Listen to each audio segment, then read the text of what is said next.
en el marco del Día Mundial de la Filosofía, organizado por la UNESCO y promocionado por la UNESCO en el año 2022, hemos elegido como tema general el lenguaje de los símbolos. Y en este sentido me ha parecido oportuno utilizar la idea o explicar la idea de la palabra como símbolo. Soy consciente de que no se trata de un tema sencillo, pero de todas maneras voy a abocarme a realizar algunas reflexiones que puedan servir como campo de pruebas y estudio sobre un tema tan apasionante como es el de la metafísica de las palabras. Deseo comenzar esta disertación partiendo de la base de que la estructura del lenguaje ha generado numerosas tesis sobre el alcance de las palabras y preguntarnos en qué medida la palabra es o no un símbolo. Entendemos que un símbolo es un signo que establece una relación de identidad con una realidad generalmente abstracta a la que evoca y representa. Según la Real Academia Española, el símbolo es un elemento, objeto material, por el que, por convención, asociación, se considera representativo de una entidad, de una idea, de una cierta condición. Como por ejemplo, la bandera puede entenderse como un símbolo de un estado o de un club, o la paloma blanca como símbolo de la paz. Ampliando esta idea, puede entenderse como una figura retórica de pensamiento, por medio de la cual una realidad o concepto normalmente de carácter anímico se expresa a través de una representación, por lo que el concepto simbólico se manifiesta en el concepto real, que se estructura en el propio símbolo. Por tanto, entendemos que por simbolismo deberíamos entender a la expresión pictórica de una idea o un pensamiento, la expresión pictórica de una idea o de un pensamiento. En este sentido, recordemos que la escritura primitiva no tenía en sus comienzos caracteres, sino símbolos que representaban toda una frase o una sentencia. Digamos, por tanto, que el símbolo es una parábola registrada o una parábola de un símbolo hablado. De este modo, la escritura china o japonesa de los kanjis o los propios jeroglíficos egipcios es una escritura simbólica en la que cada uno de los pictogramas es un símbolo. A partir de esta idea podemos preguntarnos hasta qué punto las palabras representan más de lo que habitualmente se considera. Esta pregunta no es nueva, ya que la encontramos en la polémica que se ensalzó en diferentes escuelas de pensamiento sobre la naturaleza del lenguaje, particularmente durante la Edad Media, con relación al estatuto metafísico de las palabras. En esta línea, Jeremy Neidler señala que los protagonistas de esta disputa son conocidos con el nombre de realistas y nominalistas, que se enfrentan a ambos. De tal modo que los primeros, los realistas, afirmaban que la palabra que utilizamos para denotar una cosa expresa la verdadera esencia de la cosa, y esa esencia tiene una realidad espiritual, opuesta a la realidad física. De este modo, para los realistas, la esencia de un objeto físico es aprehendida por la mente humana en el concepto que se forma de ese objeto. De tal modo que el objeto formado en la mente está enraizado en el mundo psíquico, mental o espiritual, al que pertenece la esencia del objeto. Así, este concepto se expresa como consecuencia en el nombre dado a la cosa. Este concepto se expresa como consecuencia en el nombre dado a la cosa. Frente a la teoría de los realistas y opuesta a ella, se planteaba la teoría de los nominalistas, que se opusieron radicalmente a eso que podríamos llamar la realidad de las ideas. De ahí el nombre de realistas, de la otra corriente. Para ellos, para los nominalistas, las palabras son meros sonidos vacíos sin ninguna referencia intrínseca a las cosas y mucho menos a conceptos espirituales como las esencias. Por tanto, consideraban que las palabras no tenían ningún significado intrínseco. Para esta corriente de pensamiento, las palabras se aplican a las cosas con un mero sentido instrumental y por conveniencia de los seres humanos que las utilizan, por lo que los conceptos y las ideas no se reflejan para los nominalistas a través de las palabras, y por tanto las palabras no captan nada de la esencia espiritual de los objetos, sino que se aplican de manera arbitraria o en base a convenciones humanas que nada tienen que ver con la naturaleza interior de las cosas mismas. Como recuerda Jeremy Neidler, dice él, ni qué decir tiene que la visión de los nominalistas ganó la batalla a los realistas y desde entonces se ha afirmado profundamente en la mente occidental con un sesgo que podríamos decir de interpretación materialista y negando todo significado a las palabras como contenedoras de ideas o de arquetipos y por tanto negando cualquier referencia a su carácter simbólico. En el pensamiento oriental, en cambio, resulta mucho más elástico y omnicomprensivo y nos permite romper los moldes anquilosados de un pensamiento trasnochado como el de los nominalistas. Resulta interesante, por ejemplo, el concepto del término sánscrito kram, que como tal se representa en un símbolo tántrico en el que se trata de indicar la idea de aquella mente humana que ha sido capaz de rebasar los límites ordinarios de lo visible y de lo invisible. Los antiguos filósofos tántricos tenían objetos para designar casi todas las ideas, palabras que las representaban. Esto era absolutamente necesario para ellos, porque entendían que si la mente humana estuviese fija en un objeto cualquiera con suficiente fuerza durante cierto tiempo, era seguro que por el poder de la voluntad alcanzaría a comprender ese objeto. Pero vayamos más allá. Tengamos en cuenta que dentro del pensamiento tibetano, existe el concepto del Kriya Shakti, término sánscrito que nos habla del poder del pensamiento. Se le entiende como un misterioso poder de la mente que en virtud de su propia energía inherente le permite producir fenómenos externos perceptibles, muy estudiado en la doctrina de los yogis. Estos ascetas consideraban que una idea cualquiera se puede manifestar exteriormente si la atención y la voluntad de la persona se encuentra profundamente centrada en esa idea. Dicho de otro modo, una volición intenta será seguida siempre del resultado apetecido. Tengamos en cuenta la íntima relación existente entre el sonido y la palabra que se expresa a través de ese sonido, tal como se estudia en Oriente en el concepto del mantra, que es una invocación que al generar un sonido en el mundo físico, según se entiende por estos ascetas orientales, despierta un sonido correspondiente en los planos sutiles e incita a la acción de alguna fuerza natural que yace en principio oculta. Estos sonidos contienen vocales con cuya formulación generamos grimorios que despiertan centros energéticos latentes. Por tanto, siguiendo estas ideas, mi pensamiento en esta disertación es darle a las palabras el símbolo que le corresponde y el contenido esencial que poseen, y en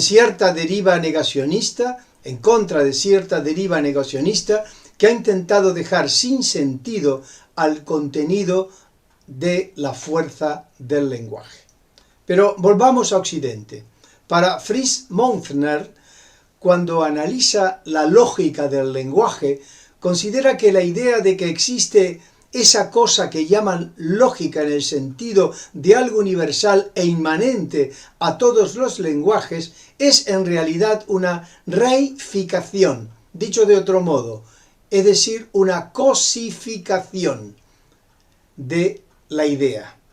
Apunta que la creencia de que tal cosa, aun cuando parezca incluir un cuerpo de conocimientos, no refleja en realidad todo lo relativo al pensamiento, que es en realidad psicológico, y solo el esquema de nuestro pensamiento es el lógico. Es decir, que cuando pensamos estamos en el ámbito de lo psíquico, y cuando elucubramos la palabra, ahora sí entramos en el plano de lo lógico.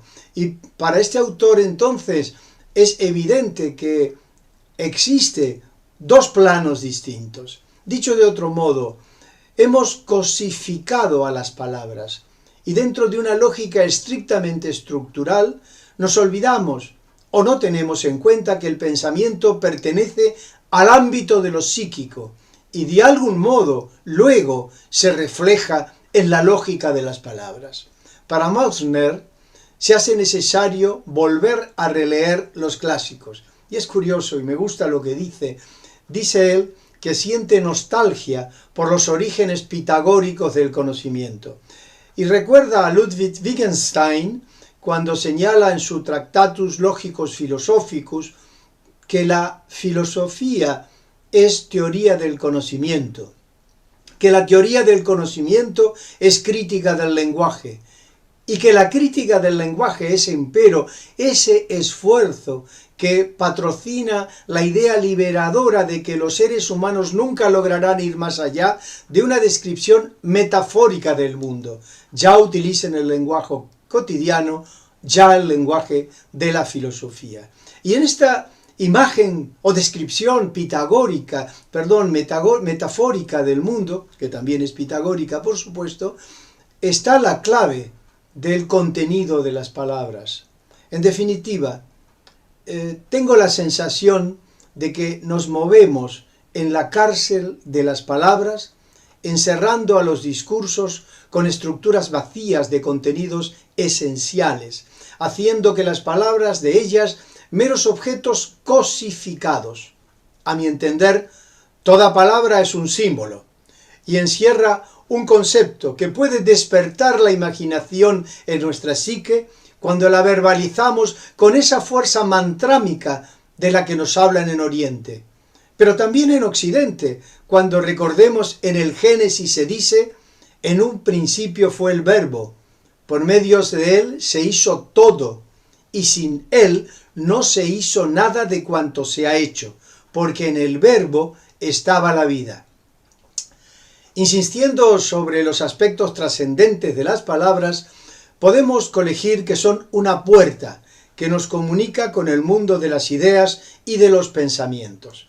Podemos incluso aventurar la idea de que las palabras son símbolos enlazados en vocales y consonantes, dado que incluso en sus orígenes, recordemos, los idiomas se vertebraban a través de símbolos ideográficos mucho más efectivos a la hora de traducir un arquetipo o un concepto o una idea.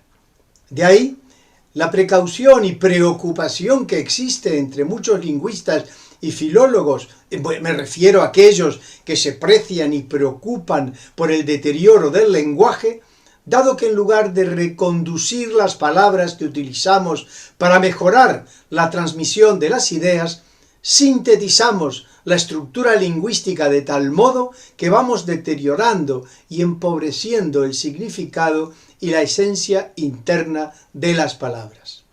En esta línea me manifiesto en la necesidad de recuperar el sentido del lenguaje buscando el entronque con lo sublime. El lenguaje, tal es la capacidad que poseen los seres humanos para llevar a cabo el sublime ejercicio de la comunicación, representa ese artificio instrumental del que se dotan los seres inteligentes para descender del pensamiento al verbo, del verbo a la palabra y llegar a través de la palabra a las obras. Pensamiento, palabra y obra conforman la tríada de la manifestación de las estructuras vitales. Por tanto, cabe deducirse que el lenguaje no es sólo deudor de los conocimientos de la filología, sino también, podríamos decir, sobre todo, de la filosofía. Es a través del conocimiento filosófico como la especie humana ha intentado descubrir los entresijos de la sabiduría, y según el uso que se haya hecho del lenguaje, éste ha permitido cavilar sobre la esencia del saber, o, por el contrario, el propio lenguaje le ha llevado a desestructurar el conocimiento. Es por tanto el lenguaje, lo acabamos de ver, un arma de doble filo, pues así como del pensamiento pasamos a las palabras, también por la vía opuesta de las palabras pasamos al pensamiento, lo que en principio no tiene mayor dificultad, dado que se actúa como vasos comunicantes. No obstante, podemos deducir que de pensamientos abstrusos vendrán palabras incoherentes y el resultado se plasmará en hechos oscuros. Y al contrario que de pensamientos preclaros, vendrán verbos claros y de ellos construcciones sólidas, tanto en el sentido descendente del concepto hacia la realización como el ascendente del significado al significante. Partiendo de estos elementos básicos, el lenguaje, en el ámbito de las realizaciones humanas, se puede tecnificar, obviamente, con el propósito de brindar los elementos prácticos que apliquen y desarrollen la comprensión de determinadas habilidades. De tal modo, la palabra es trascendente, como podemos comprobarlo en el arte de la dialéctica, que nos lleva de la mano al arte de la oratoria, que con tanta claridad ha reflejado Platón en sus diálogos. Estas artes, la dialéctica y la oratoria, no sólo nos otorgan los medios oportunos para el ejercicio de la palabra, sino que sobre todo nos enseñan a pensar. Cuando las palabras se gestan en nuestra cavidad bucal, lo que se está realizando es la construcción de ideas sonoras. Estas ideas han sido preconcebidas inicialmente en nuestra mente y por medio de la inteligencia damos la forma necesaria a las ideas a través del lenguaje. Es en nuestro cerebro donde organizamos el desarrollo del discurso y según la capacidad con la que logremos estructurarlo, así será luego el resultado en la dicción verbal. Por ello, resulta tan importante aprender primero a pensar con lógica y coherencia. Nuestra mente se encuentra sujeta al juego de la vida y a las tensiones que ocasiona el ejercicio cotidiano de la existencia. Y en la sociedad contemporánea, al barullo vital que ocasiona la prensa, las redes sociales, el consumo, las necesidades perentorias que generan en nuestra psique desconcierto y sobre todo distracciones. Ello nos impide pensar con serenidad y como consecuencia hablar con sensatez. Corremos el riesgo de hablar a borbotones, pues pensamos también a borbotones. Carecemos de la capacidad y el tiempo para ordenar nuestras ideas. Por ello, los ejercicios de oratoria nos inducen a desarrollar reglas y modelos de pensamiento y nos obligan a retener nuestras palabras, con el fin de que, como si de un corcel se tratara, podamos coger las riendas y conducirlas ya sea al paso, al trote o al galope, pero siempre desde el control de nuestro pensamiento, es decir, desde el jinete de la mente, Debemos recuperar la serenidad interior que es el verdadero tesoro que poseemos los seres humanos y aprender a pensar con profundidad para que nuestras palabras sepan reflejar de un modo trascendente la forma de entender y encarar la vida, que si bien pudiera parecer un acto nuevo, es en realidad tan antiguo como la especie humana, pero que el desconcierto en el que se ha sumido a la sociedad moderna nos ha llevado a vivir sin pensar, como en el viejo mito de Epimeteo y Prometeo, en donde Epimeteo, actúa y habla antes de haber pensado. Y así nos va en este momento histórico. Deberíamos, siguiendo el mito, volver al valor proteico y prometeico del pensamiento y de la luz con que su hermano Prometeo otorgó a los seres humanos la capacidad de pensar. Por ello, si queremos hablar bien y ejercitarnos como buenos oradores, tenemos que primeramente pensar bien y ejercitarnos en ordenar nuestra mente y nuestros pensamientos. Resulta particularmente explícito Cicerón cuando indica que de la misma manera que en las formas y en las figuras hay algo perfecto y extraordinario, estas figuras representan una imagen ideal a la cual se remiten. Y continúa diciendo que a esas formas de las cosas se las llama ideas, tal como nos decía el profundo pensamiento de Platón, y que esas ideas no se engendran, existen desde siempre, dado que son arquetipos y que están contenidas de alguna manera en la capacidad receptiva de nuestra razón y de nuestra inteligencia. Y una vez que las captamos, las convertimos en el fuelle de las palabras, ahora sí, las palabras nacen, mueren, fluyen, pasan y no permanecen incluso largo tiempo en un solo y único estado. Es en este contexto en donde se mueven las ideas que, como nos recuerda Platón, son el reflejo de los arquetipos, donde un buen orador debe recrearse buscando lo sublime sobre las formas pasajeras que se reflejan ahora sí en las palabras y que se reflejan en los vocablos, esas ideas superiores que representan como símbolos a las grandes ideas.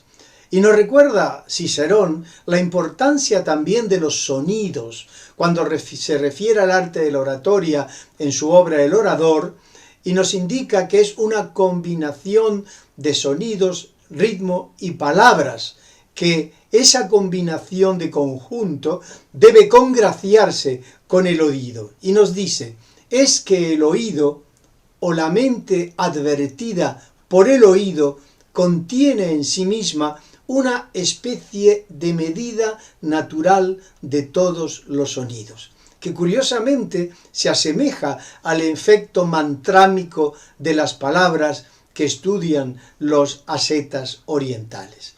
De tal modo que la mente y el sonido se congracian para crear un discurso armónico que podría asimilarse con una pieza musical, que surgiendo del pensamiento del orador, vaya al pensamiento de los interlocutores y envuelva al auditorio en una experiencia armónica, interesante y sugestiva.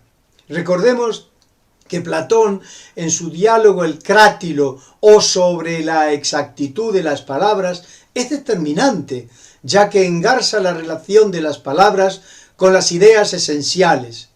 En el diálogo se sostiene que la componente fonética de las palabras, vocales, consonantes, mudas, expresan principios o energías universales que se manifiestan a través de las palabras y del nombre que otorgamos a las cosas en el mundo material y natural.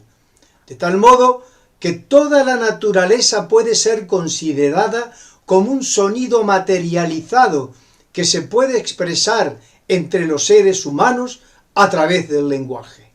Un sonido materializado. Toda la universalidad, todo el universo sería un sonido materializado. Apunta Platón que existe una relación directa entre los sonidos que pronunciamos y las cosas a las que nuestras palabras se refieren. Bien, deseo terminar con un poema de Jorge Luis Borges relacionado al El Golem, y que nos inspira sobre el sentido oculto de las palabras y la fuerza que en sí mismas contiene cuando nos dice, recito: si como afirma el griego en el Crátilo, el nombre es arquetipo de la cosa, en las letras de la rosa está la rosa y todo el Nilo en la palabra Nilo, y hecho de consonantes y vocales, ¿Habrá un terrible nombre que la esencia cifre de Dios y de la omnipotencia guarden letras y sílabas cabales? Adán y las estrellas lo supieron allá en el jardín. La herrumbre del pecado, dicen los cabalistas, lo ha borrado y las generaciones lo perdieron. Quizá no sean buenos tiempos para la lírica y, como ya ocurrió en el medievo, los nominalistas le sigan ganando la batalla a los realistas, insistiendo sobre la idea de que los conceptos no encierran la esencia de los objetos y que las palabras son meros artificios huecos. No obstante, me manifiesto a favor de los realistas, que consideran que las palabras, que en ellas se encierra la realidad de las ideas, y con la inspiración que nos genera este poema, volvamos pues a recuperar el sentido de las palabras como símbolos capaces de encerrar ideas arquetípicas. Muchas gracias.